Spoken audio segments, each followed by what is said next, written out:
बसंत पंचमी है, भगवान देवाधिदेव महादेव का आज बसंती पुष्प से सरसों का जो फूल होता है 108 सरसों के पुष्प से भगवान शंकर का श्रृंगार किया जाता है या शिव को समर्पित किया जाता है।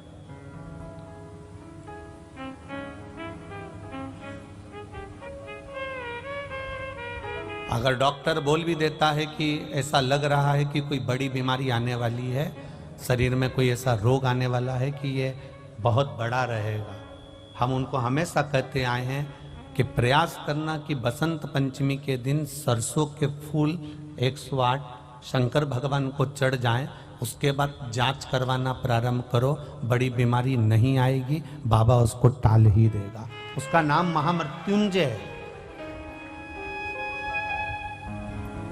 उसका नाम ही महामृत्युंजय। और हमने पहले भी बैतूल की कथा में कहा था कि सरसों का जो पुष्प होता है, कोई आप कार्य करने के लिए जा रहे हो, कोई ठेकेदारी करने के लिए जा रहे हो, उसमें भी सरसों का पुष्प देवाधिदेव महादेव के लिए बहुत प्रबल होता है, बहुत प्रबल। पंचमी के दिन जो बच्चा पढ़ने में कमजोर होता है उसके हाथ से सरसों के 31 फूल शंकर जी को चढ़ा दिए जाते हैं तो बच्चा पढ़ने में अव्वल निकल जाता है। उसके बच्चे को कभी नहीं कह सकते कि पढ़ने बैठ, वो खुद बैठेगा। और बाकी के सरसों के फूल आपको मालूम है कि रोग मुक्ति के लिए तो होते ही हैं, ये तो आपको पहले भी वर्णन किया महाराज कि जब कोई एकदम रोग आ जाए और डॉक्टर एकदम बोल दे कि ये रोग भारी आ गया है और इसकी जांचें जाएंगी और फिर ये कुछ भी हो सकता है, तो क्या करा जाता था कि 108 सरसों के फूल लाकर तुरंत शंकर भगवान को चढ़ाए जाते थे महाराज। तो चढ़ाने के बाद में रिपोर्ट अच्छी आती है। ऐसा नियम है, कहीं ठेका कोई ठेकेदारी करते हैं ना, जो ठेका भरते हैं कि भाई मेरा टेंडर आना चाहिए, मेरा ये काम होना चाहिए, मेरी मल्टी बनना चाहिए, या मेरा ये काम के लिए जा रहा हूं, ये काम फतेह होना चाहिए, उसके सबके हाथ पैर जोड़ने से अच्छा एक काम करो, बस 108 सरसों के फूल उठाओ, शंकर जी का उद्धतेश्वर महादेव का नाम लिखो और छोड़ दो, शिव जी के ऊपर एक एक कर कर चढ़ा दो, वो ठेका तुम्हें ही मिलेगा, वो काम तुम्हारे पास ही आए। हम बच्चों से कहना चाहेंगे, छोटे छोटे बच्चों से, आप माता सरस्वती की आराधना करा करो। मेरे बच्चों से निवेदन है, कभी जिंदगी में अगर मौका मिल जाए और सरसों के फूल यदि आपके जीवन में आपको कहीं से प्राप्त हो जाए, सरसों के फूल जानते हो ना, पीला कलर का होता है सरसों का फूल, आप प्रयास करो सरसों का फूल। जिस दिन माता सरस्वती का, मेरी बागेश्वरी का जिस दिन प्रागट्य उत्सव हो बसंत पंचमी का, उस समय पर माता सरस्वती का स्मरण कर कर वो सरसों का फूल आप देवाधिदेव महादेव को चढ़ाइए। जैसे माता सरस्वती को ज्ञान दिया था वैसा मेरा महादेव आपको भी ज्ञान दे। वो सरसों का फूल आप देवाधिदेव महादेव को समर्पित। केवल आज बसंत पंचमी का दिन, एक ही दिन शिव को प्रिय है पुष्प में आंक का पुष्प, जो आंकड़े का पुष्प होता है शंकर को बड़ा प्रिय है। और दूसरे नंबर पर शंकर को प्रिय है शमी का पुष्प, बहुत ध्यान देना महाराज। तीसरे नंबर पर शंकर को प्रिय है महाराज सरसों का पुष्प। सरसों होती है ना, जो राई अपन बोते हैं, सरसों बोते हैं, उसमें पीले कलर का जो पुष्प लगता है। हमारा तो निवेदन रहता है जब तक सरसों आए तो प्रयास करा करो कि सरसों के 108 पुष्प शंकर भगवान पर चढ़ाना प्रारंभ कर दो। महाराज ये पक्का है कि वर्ष भर कोई बड़ी बीमारी आपको घेर नहीं सकती अगर सरसों के फूल शिव को चढ़ रहे हैं तो।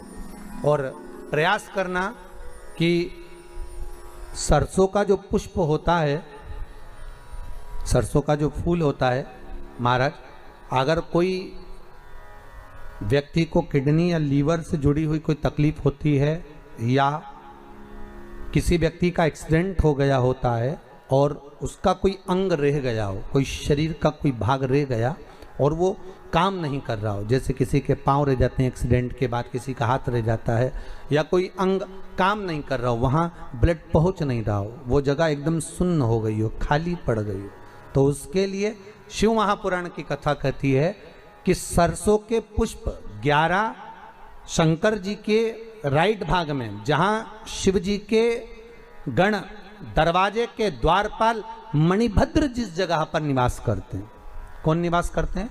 मणिभद्र। शंकर जी के दरवाजे के द्वारपाल हैं मणिभद्र जी। तो मणिभद्र दरवाजे के द्वारपाल में राइट भाग में मणिभद्र जी विराजते हैं। मतलब राइट भाग कौन सा हुआ? जब आप मंदिर से बाहर निकलेंगे तो राइट भाग, मंदिर में प्रवेश करेंगे जब राइट नहीं होना चाहिए, आप मंदिर से जब जाएं तो राइट भाग। मतलब आप मंदिर से राइट से जाएंगे तो शंकर जी का भी राइट हो जाएगा, क्योंकि शिव जी ऐसे बैठे हैं तो शंकर जी का भी राइट हो गया, देवता उनका भी राइट हो गया।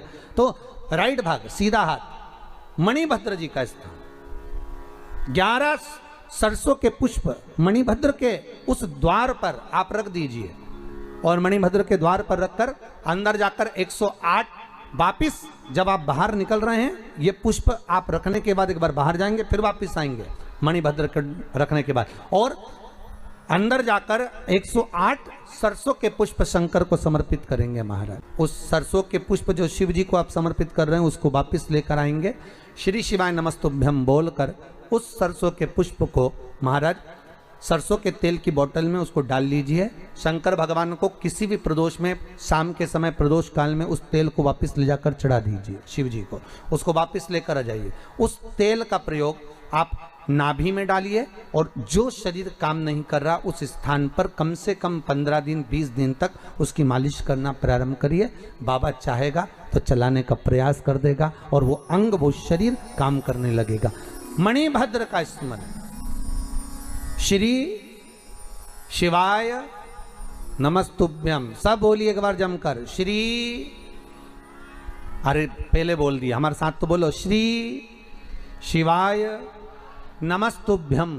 भगवान शिव के मंत्र का स्मरण कर कर करते सरसों का जो पुष्प है उसमें आनंद की अनुभूति है, आनंद की अनुभूति। सरस्वती जी का एक नाम शारदा है। क्या नाम है? जम के बोलिए जरा, शारदा। ये शारदा नाम कहां से पड़ गया? सरस्वती माता को शारदा नाम किसने दिया था? भाई नामकरण होता है तो हमारे यहाँ तो आज भी नियम है महाराज, ये बुआ कोई नाम बताती है, मामा जी कोई नाम बताते हैं, और दादाजी कुछ बोलते हैं, कोई बोलेगा टिक्कू, कोई बोलेगा पिक्कू, कोई बोलेगा कुछ, सबके नाम अपने अपने रहते हैं, कोई प्रेम से क्या बोलता है। तो सरस्वती का शारदा नाम किसने प्रदान किया था? माता सरस्वती को शारदा संबोधन किसने दिया था? माता सरस्वती को शारदा का संबोधन किस समय पर प्रदान किया गया था? जिस समय पर शंकर और पार्वती भ्रमण पर निकल रहे थे और भगवान ब्रह्मदेव सरस्वती को ढूंढ रहे थे, और माता सरस्वती को ढूंढते हुए ब्रह्मा जब भगवान शंकर की साक्षी में पहुंचे हैं, तब भगवान शंकर से ब्रह्मदेव ने कहा, आप कहीं सरस्वती को देखें तो मुझे भेजिएगा, मेरे पास में भेजिएगा। शंकर भगवान ने उसी समय पार्वती से कहा, पार्वती, जैसे एक स्त्री जो पतिव्रता धर्म का पालन करने वाली है, एक नारी पतिव्रता धर्म का पालन करने वाली होती है, पति को परमेश्वर मानने वाली होती है, पति के चरणों का रसतत्व ग्रहण करने वाली होती है, तो वो पर पुरुष का स्मरण नहीं करती। उसी तरह एक पति जो अपनी अर्धांगिनी के साथ में रहे और अर्धांगिनी के साथ चले, तो पर नारी का स्मरण नहीं होना चाहिए। तो एक काम करो पार्वती, तुम उस सरस्वती को बुलाना प्रारंभ करो। अब पार्वती जी ने कहा, सरस्वती तो मेरी बहन जैसी है, सरस्वती तो मेरी सखी जैसी है, अब मैं उसको अगर बुलाऊं, आवाज दूं, अच्छा नहीं लगेगा। तो माता पार्वती जब ढूंढते ढूंढते ढूंढते ढूंढते शंकर भगवान के साथ में भ्रमण करती करती पहुंची, तो क्या देखती हैं माता पार्वती कि एक सरोवर के पास में माता सरस्वती बैठकर सरोवर में अपना मुखाग्रविंद देख रही थी। श्वेत वस्त्र था मेरा माँ का, और बड़ी सुंदर गले में माला पहन रखी थी माता सरस्वती ने, और एक सरोवर में माता सरस्वती अपने मुख को जब निहार रही हैं, उस दर्पण के भाव में अपने प्रतिबिंब को देख रही हैं, तब उस समय पर माता पार्वती ने कहा, शारदा, सरस्वती को लगा कि मेरा संबोधन ये किसने कहा, पलट कर देखा। सरस्वती ने कहा, पार्वती तुम? हाँ, मैंने तेरा जो दर्पण में प्रतिबिंब देखा है, तेरा स्वरूप देखा, पर तू इतनी सुंदर है, इतनी सुंदर है, पर तेरा जल में जो स्वरूप देखा ना, वो नीला दिखाई दिया, थोड़ा सा श्याम दिखाई दिया, इसलिए मैंने तुझे शारदा कह दिया। आज भी हमारे मध्य प्रदेश के कटनी और सतना के बीच में मैहर में आज भी शारदा भवानी विराजमान है।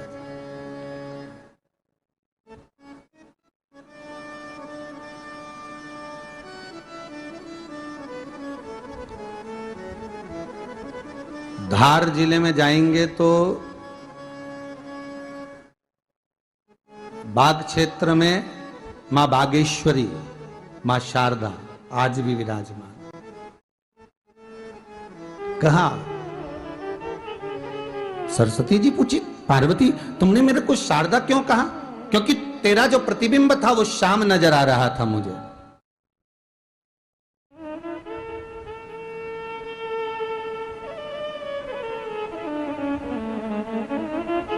उस प्रतिबिंब को देखकर मैंने तुझे शारदा का संबोधन दिया। तुम्हें ब्रह्मा जी बुला रहे हैं। सरस्वती ने कहा,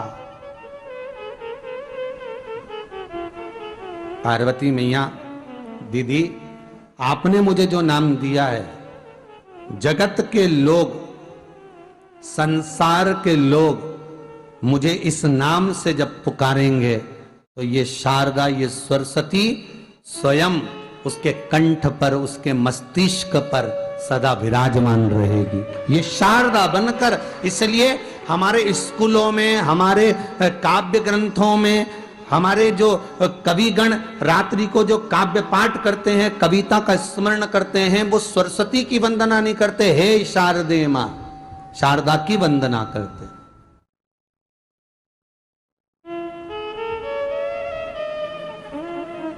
कभी आपसे कोई पूछ ले कि शारदा नाम पार्वती सरस्वती का कब पड़ा, तो आप बता सकते हैं कि ये माता शारदा नाम कोई सहज नहीं है। मां ढूंढने के लिए जब निकली, ब्रह्मदेव के कहने पर भगवान शिव के साथ भ्रमण करती। नाम का उच्चारण कोई सहज नहीं होता। कोई देखता होगा, दादाजी ने अगर किसी का नाम कुछ रखा है तो कुछ सोच के रखा होगा, पिताजी ने अगर कुछ रखा है तो उसके मन में कुछ आया होगा तो रखा होगा, मम्मी ने अगर कोई नाम रखा है तो उसने कोई विचार कर कर रखा होगा। कोई नाम अगर किसी का रखा जाता है तो उसके अनुकूल रखा जाता है कि हो सकता है कि वो नाम की क्या उसके मन में चल रहा होगा।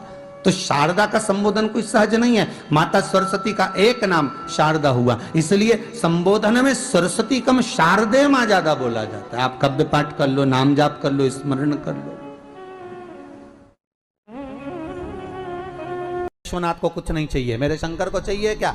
अगर आपके जीवन में ऐसा लगे कि बहुत बड़ी बीमारी आ गई और आपके घर का व्यक्ति वेंटिलेटर पर पड़ा हुआ है, तो शमी के वृक्ष के फूल ले आओ 7, और शमी के वृक्ष के 7 फूल लाकर एक एक फूल शंकर भगवान को श्री शिवाय नमस्तुभ्यम कहकर उस व्यक्ति के लिए जो पड़ा हुआ है, अंतिम सांसें गिन रहा है, जिसको अटैक आ गया, अंतिम सांसों में जो गिन रहा है, उसके नाम से भगवान शंकर पर चढ़ाना प्रारंभ कर दो। मात्र 7 पुष्प, उस शमी के वृक्ष के 7 पुष्प आप शिव को समर्पित करिए, उसका नाम और गोत्र बोलकर, और भगवान शंकर का मूल मंत्र श्री शिवाय, जम के बोलिए श्री शिवाय नमस्तुभ्यम बोलकर एक एक शमी का फूल शंकर पर चढ़ाना प्रारंभ कर दो।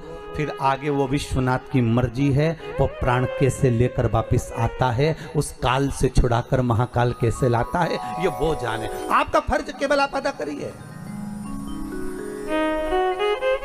जब अंत में डॉक्टर भी हार जाते हैं, जब अंत में डॉक्टर भी कह देते हैं कि अब हमारे बस का नहीं है, अब तो उस परमात्मा के हाथ में, मतलब डॉक्टर को भी मालूम है कि एक और डॉक्टर बैठा हुआ, एक डॉक्टर और है, वो बस वो थोड़ा सा दूर तो रहता है पर करीब भी बहुत है। कई लोग कहते हैं गुरुजी वो कैलाश पर रहता है बहुत, तो उनको बुलाएंगे तो आएंगे। हमने कहा कैलाश पर तो रहता ही नहीं है, जहाँ भक्त है वहाँ भगवान, वो दूर तो रहता ही नहीं। आप तो बस केवल उसको बुलाने का प्रयास करिए, आप दिल से बस उसको हाजिर, वो दिल से बुलाओ तो उसको।